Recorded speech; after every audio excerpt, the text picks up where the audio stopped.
오늘 저희들에게 주시는 하나님의 말씀 보도록 하겠습니다.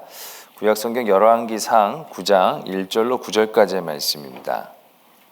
제가 가지고 있는 구약성경 528면과 529면 사이에 있는 열왕기상 9장 1절로 9절까지의 말씀,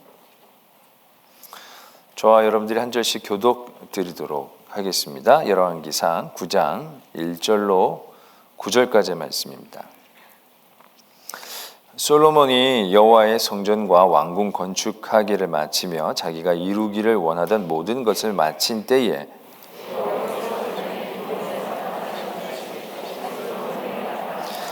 여호와께서 그에게 이르시되 내 기도와 내가 내 앞에서 간구한 바를 내가 들었은즉 나는 내가 건축한 이 성전을 거룩하게 구별하여 내 이름을 영원히 그곳에 두며 내 눈길과 내 마음이 항상 거기에 있으리니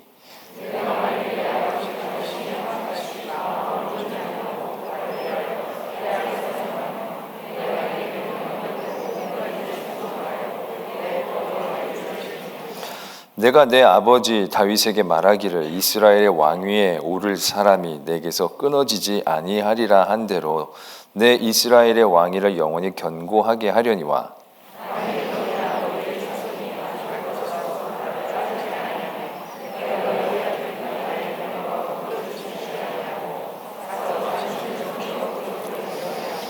내가 이스라엘을 내가 그들에게 준 땅에서 끊어버릴 것이요 내 이름을 위하여 내가 거룩하게 구별한 이 성전이라도 내 앞에서 던져버리리니 이스라엘은 모든 민족 가운데에서 속담거리와 이야기거리가 될 것이며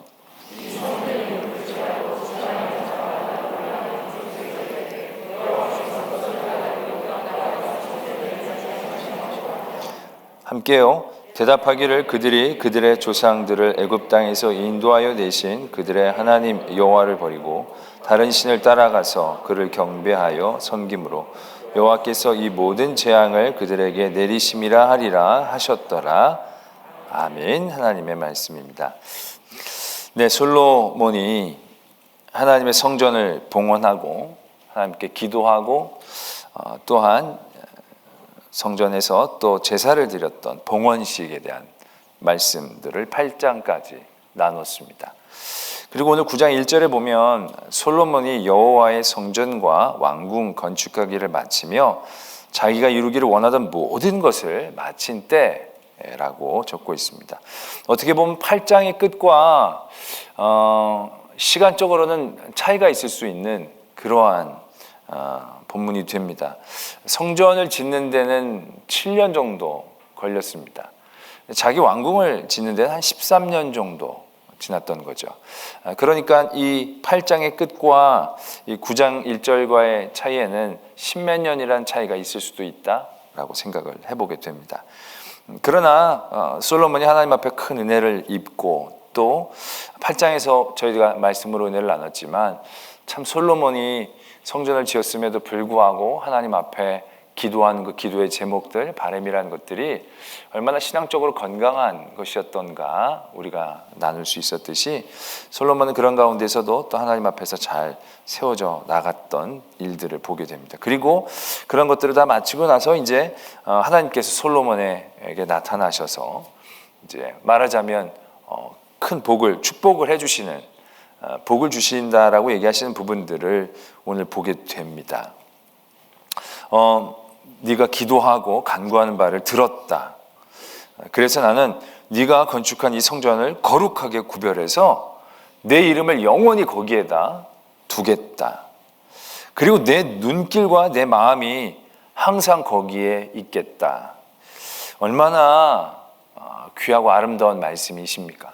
하나님께서 나의 기도를 들으시고 내가 했던 모든 제사를 받으시고 내가 지은 그곳에 이름을 영원히 두시고 눈길과 마음을 거기에 두시겠다라고 얘기하시는 것이 얼마나 큰 은혜인가를 다시 한번 경험하게 되죠.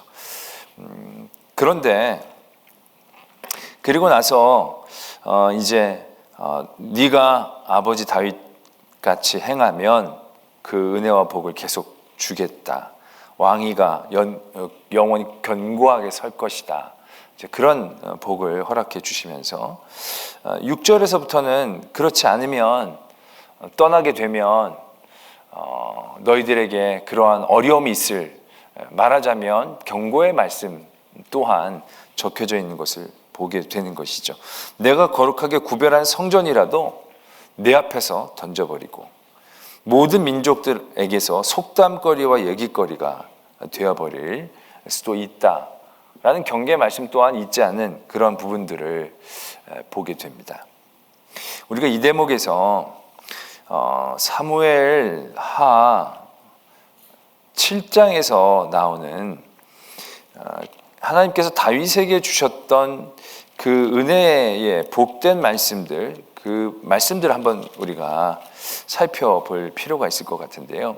이 어떤 상황이냐면 눈이 말씀을 드렸듯이 요즘 제가 많이 생각하고 묵상하는 상황이 되어지는 여호와께서 주의 모든 원수를 무찌르사 왕으로 궁에 평안히 살게 하신 때에 그 다윗이 성전을 짓겠다는 마음을 갖게 되죠. 그래서 나단 선지자를 불러서 성전 짓겠다고 얘기했더니 아주 기뻐하죠. 그러나 하나님께서 다시금 나단 선지자에게 나타나셔서 짓지 말라라고 얘기를 하십니다. 그래서 짓지를 못하게 되는 거죠. 근데 짓지 못하게 된 그 다윗에게 하나님께서 이렇게 이제 복을 주십니다. 내 종 다윗에게 이와 같이 말하라.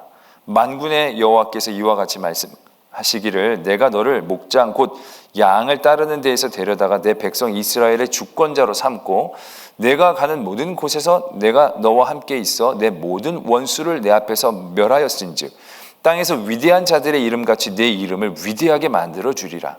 내가 또 내 백성 이스라엘을 위하여 한 곳을 정하여 그를 심고 그를 거주하게 하고 다시 옮기지 못하게 하며 악한 종류로 전과 같이 그들을 해하지 못하게 하여 전에 내가 사사에게 명령하여 내 백성 이스라엘을 다스리던 때와 같지 아니하게 하고 너를 모든 원수에게서 벗어나 편히 쉬게 하리라.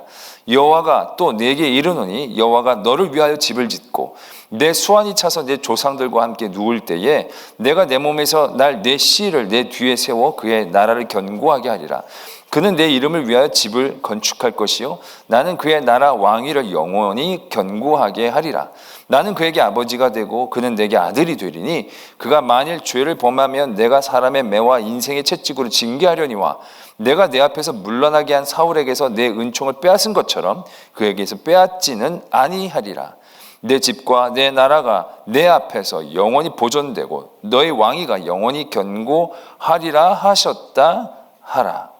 나단이 이 모든 말씀들과 이 모든 계시대로 다윗에게 말하니라.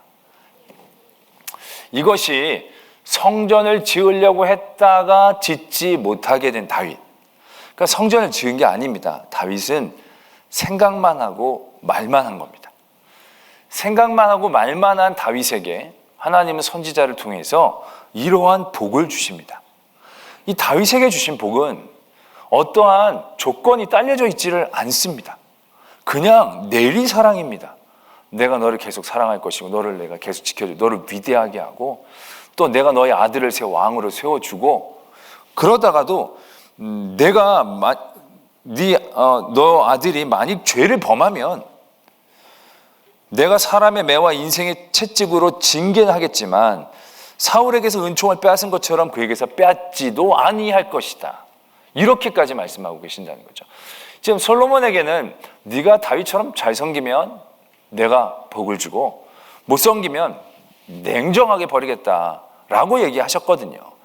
그런데 성전을 지은 솔로몬에게는 그렇게 복을 주시고 성전도 짓지 않고 생각만 했던 다윗에게는 만약에 죄를 져도 내가 버리지 않고 징계는 하겠지만 다시금 때려서라도 채워서 내가 사울처럼 왕위를 뺏어 주지 않고 너와 너의 가문에게 은혜를 베풀겠다라고 얘기하고 계신다라는 것입니다. 어떻게 보면 솔로몬이 성전을 지은 건 별로 의미가 없다라는 생각들을 하게도 됩니다. 왜냐하면 성전을 지었거나 짓지 않았거나 지금 솔로몬에게 주신 그 말씀은 솔직히 모든 성도들에게 해당하는 말씀이지 않습니까? 성전을 안 지은 사람에게도 너가 날 잘 섬기고 잘 따르면 복을 주시고 네가 나를 안 떠는 우상 숭배를 하면 벌을 주고, 이건 성전 안 줘도 다 해당되는 사항입니다.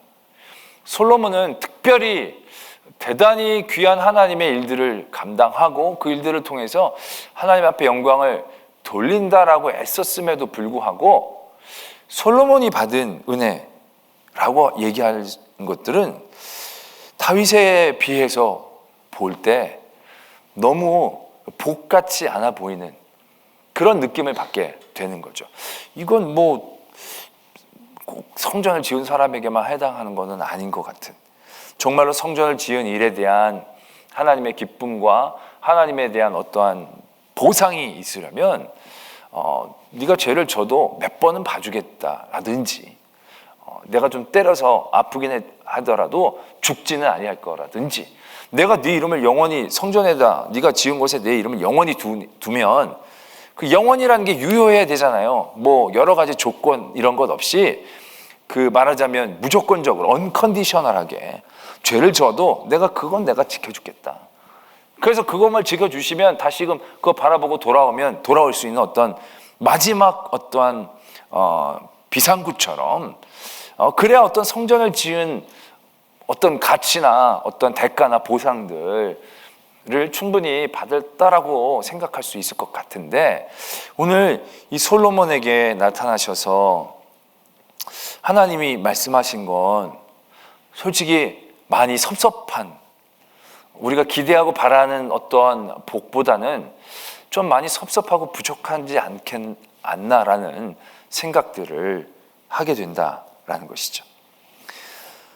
여러분들 믿음이 좋으셔서 그런 생각들을 전혀 안 하시고 이게 참 복이라고 생각하신 것 같은데, 저는 이 말씀 묵상하면서 좀 섭섭했겠다라는 생각을 하더라고요. 왜냐하면 뒤에 얘기는 굳이 뭐 꼭 안 하셔도 될 것 같은데 이게 굉장히 깨름직한 부분이거든요. 마치 영화의 복선처럼, 이 우렁각시 같은 이런 동화를 보면 늘 그렇잖아요.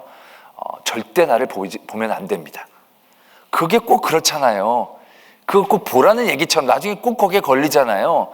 그래서 꼭 다 빼앗기고 다 떠나가고 뭐 이런 거, 그런 어떤 복선처럼 오늘 이 말씀이 있다라는 것이죠. 다윗은 성전을 짓지도 않았는데, 생각만 했는데도 그런 조건 없이 그냥 진짜 하나님의 내리 은혜를 허락해 주셨는데, 이 성전을 지은 솔로몬에게는 다소 섭섭하고 불편한 복이 선포되고 있는 것을 발견하게 된다는 것입니다. 과연 이 차이가 어디에서부터 오고 있는가? 다윗이 한 일들이 솔로몬이 한 일보다 더 가치가 있어서 이런 일인가? 늘 말씀을 드리지만 정말 다른 어떠한 사람들도 생각해내지 못한 이 창조적인 생각들, 하나님의 성전을 짓는 것도 더 중요하지만 짓는 것보다는 지으려는 생각을 한 것을 하나님이 더 귀하고 아름답게 여기셨기 때문에 다윗은 솔로몬보다도 더 큰, 그러면 실행한 것보다는 아이디어를 제공하는 것들을 하나님은 더 기뻐하시고 좋아하시는 것인가, 그 어떠한 일들을 하나님이 더 좋아하시고 더 가치 있게 여기시는가를 따지고 말씀을 좀 생각해 봐도요, 그것 가지고는 좀 뭔가 분명치 않는 그러한 느낌이 들게 되어진다는 것이죠. 그렇다면 이 차이는 어디로부터 오게 되어지는 것인가?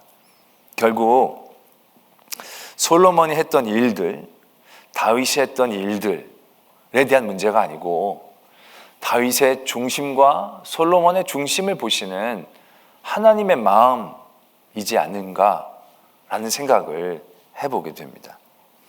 왜냐하면 오늘 보면 이제 9장 1절에서 솔로몬이 성전하고 왕궁을 건축하기를 마쳤다. 어느 정도 그가 왕위에 오르고 나서 한 3, 4년 뒤부터 성전을 짓기 시작했고, 또 성전을 짓고 왕궁을 지었다라고 한다면 그게 왕위에 올라가고 난 다음에 한 20 몇 년 정도는 지난 그 시점에 있었겠죠. 그 시점이라고 얘기한다면 이 솔로몬의 왕권은 굉장히 강력했고 가장 화려했던 전성기라고 얘기해도 과언이 아닐 그런 시점일 것입니다. 나중에도 보면 은을 돌같이 여기는, 다 다 금그릇이고, 그래서 은은 돌같이 여겨지는, 해마다 금은을 들여와가지고 정말 풍성한 그러한 가장 이스라엘 역사의 전성기, 이제 그때를 아마 구가하고 있는 그런 시점이 아니었을까라고 생각해 볼 수 있는 거죠. 그러한 가운데 하나님께서 솔로몬에게 나타나셔서 어떻게 보면 오늘 우리에게 주시는 복, 오늘 우리가 읽었던 복에 대한 부분이 하나님이 솔로몬에게 주셨던 중요한 초점이 아니었고, 어떻게 보면 우리가 깨름직하게 생각하는 이 조건들, 이것이 하나님이 솔로몬을 향하여 주시는 사랑의 경고가 아니었을까라는 생각들을 해보게 됩니다. 안타깝게도 이건 진짜 우렁각시 얘기처럼 이 뒤로 가면 이제 솔로몬이 여러 가지로 타락하게 되어지는 부분들을 우리가 만나지 않습니까? 솔로몬의 마음이 하나님에게서 떠나서 여러 이방 여인들에게로 향하고 그들이 섬기는 신에게도 그 마음들이 나누어지는 그런 부분들을 우리가 보게 된다는 것이죠.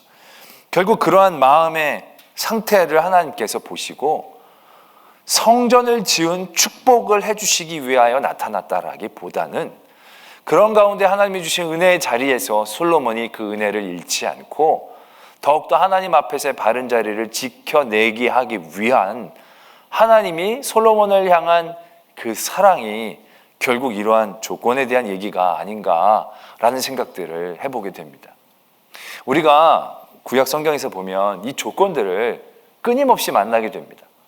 잘 믿으면 복 받고 못 믿으면 벌 받고, 이런 조건들을 우리가 끊임없이 접하게 되면서 우리가 끊임없이 빠지게 되는 오류가 잘 되기 위해서 하나님을 잘 섬기게 되는 그러한, 그래서 하나님은 아주 무섭고 두렵고 심판하시는 그런 하나님으로 우리에게 인식이 되어져서 그런 잘하려고 하는 애씀과 두려움, 그런 일들 가운데에서 우리가 믿음의 생활들을 하게 하는 이제 그러한 이제 일들을 저희들이 경험하게 되는 거죠.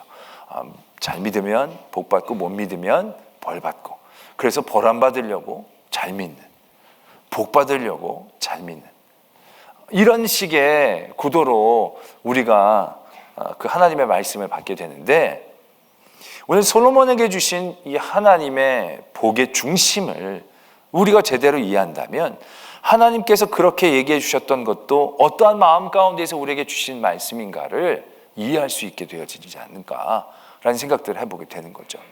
다윗은 하나님이 다윗에 대한 온전한 마음을 보셨습니다. 하나님이 다윗을 참 사랑하셨죠. 다윗을 온전하게 여겨주셨습니다. 근데 다윗이 인간적으로 온전한 사람은 아니었지 않습니까? 그럼에도 불구하고 하나님은 다윗만큼 칭찬하고 다윗의 잘한 것 때문에 그렇게 후손이 덕을 보는 사람들이 거의 없습니다. 이 뒤에도 결국 다윗과의 약속들 때문에 이 다윗의 자손들이 그 왕위를 지켜나가는 그런 모습들을 발견할 수 있듯이 하나님은 다윗에 대해서 굉장히 칭찬하십니다. 그가 완벽한 인간, 의로운 인간이었기 때문에 그런 게 아니고요. 다윗은 그 마음이 온전히 하나님을 향하고 집중하려고 애쓰고 있었다는 거죠. 하나님은 그걸 아신 거죠. 그러니까 다윗에게는 굳이 조건이라는 게 필요 없는 겁니다. 그의 온전한 마음을 인정해 주시고 사랑해 주시고 복 주시는 것이죠. 그 마음과 중심을 아신 겁니다.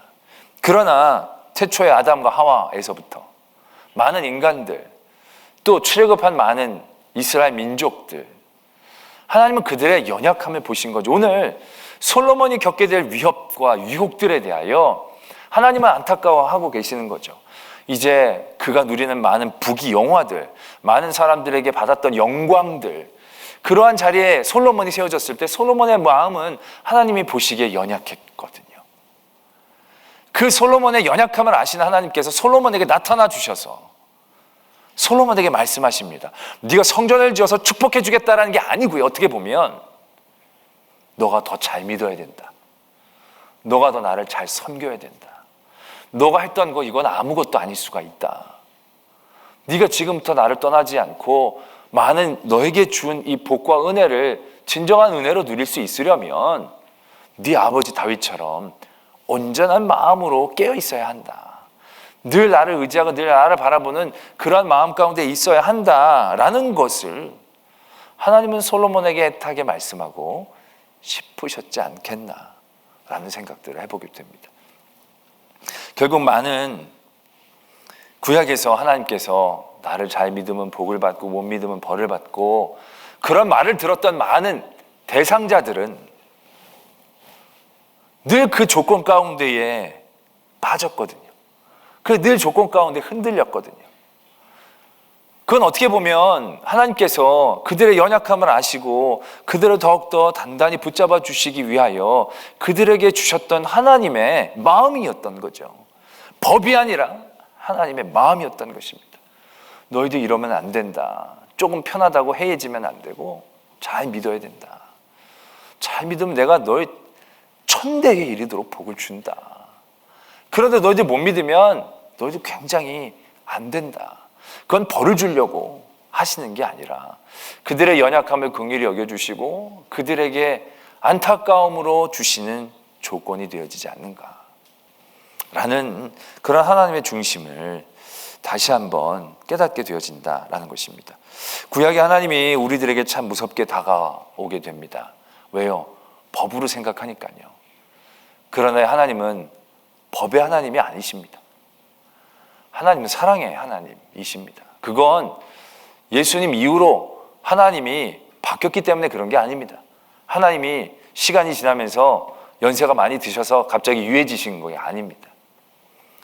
태초부터 하나님은 우리를 사랑하시고 그 사랑으로 우리와 함께 해 주셨던 것을 우리가 분명히 깨달아야 한다는 얘기죠.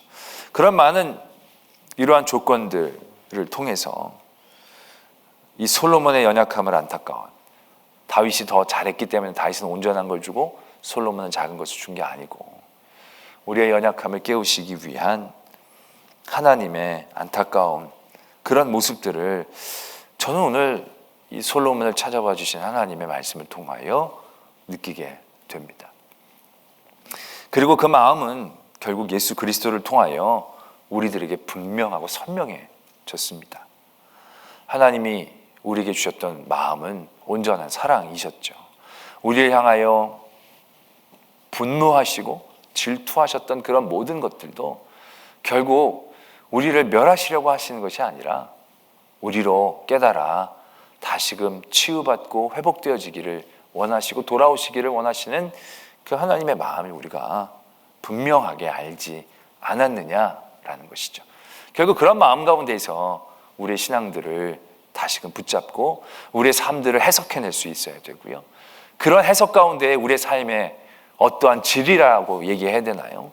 우리 믿음의 어떤 모습들이라는 것들을 좀 더 따뜻하고 하나님의 사랑의 베이스 위에 더욱더 풍성하게 누릴 수 있는 저희들이 되기를 원합니다. 세상에서의 기쁜 것들, 좋아하는 것들, 쾌락적인 것들이 우리의 삶을 풍성케 하는 게 아닙니다. 결국 내 삶이 척박하고 힘들다 할지라도 결국 하나님을 향한 사랑이 우리의 삶을 풍성케 하는 것이거든요. 뭘 먹느냐가 중요한 게 아니라 누구랑 먹느냐가 중요한 거라고 늘 얘기하지 않습니까? 어디에 가느냐가 중요한 게 아니라 누구랑 가느냐가 늘 중요하다고 얘기하지 않습니까? 그건 어떤 세상에서의 조건들이 우리에게 완벽한 것들을 충족시켜 주지 못한다는 것을 우리에게 증거하고 있지 않습니까? 결국은 관계로 인하여 우리의 삶의 질이 바뀌는 것을 의미하는 것이고 그 우리의 질을 바꿀 수 있는 관계는 다른 것으로부터 오는 게 아니고 결국 나를 향한 하나님의 사랑을 깨닫고 그 사랑으로 기뻐하고 감사할 수 있을 때에 우리가 진정한 우리의 삶에서의 평안을 누리고 기쁨을 누리고 또 감사하며 찬양할 수 있는 그런 삶을 살 수 있다는 것을 우리가 분명히 기억해야 한다라는 것입니다. 오늘 우리에게 주시는 말씀인 줄로 믿습니다. 어떻게 보면 다윗이 받았던 그러한 복보다는 오늘 솔로몬에게 주시는 이 복, 경고, 안타까움 이것이 우리에게 주시는 하나님의 말씀이 될 겁니다. 우리 늘 편안한 것에 너무 취약하지 않습니까? 늘 깨어있으려고 애쓰지만 우리의 편안함이라는 것들이 우리에게는 참으로 치명적인 올무가 되어진다는 것. 조금만 편해도 우리의 기도는 느슨해지고요. 조금만 편해도 예배를 향한 간절함은 사라지고요. 조금만 편해도 그 예배를 향하여 하나님과 만나는 그 만남의 기쁨에 대한 강도들이 늘 줄어드는 우리의 연약함들을 발견하게 됩니다. 때문에 우리는 오늘 우리에게 주시는 말씀을 분명히 기억하고, 또 우리 오늘 또 낮에와 지난주에 말씀을 나눴던 그런 우리에게 주시는 진정한 평안을 우리가 경험하고 느끼기 위해서 늘 하나님을 더욱더 경외하고 그분을 사랑함으로 깨어 있어서 진정한 평안을 누리는 저와 여러분들이 되어지기를 소망합니다.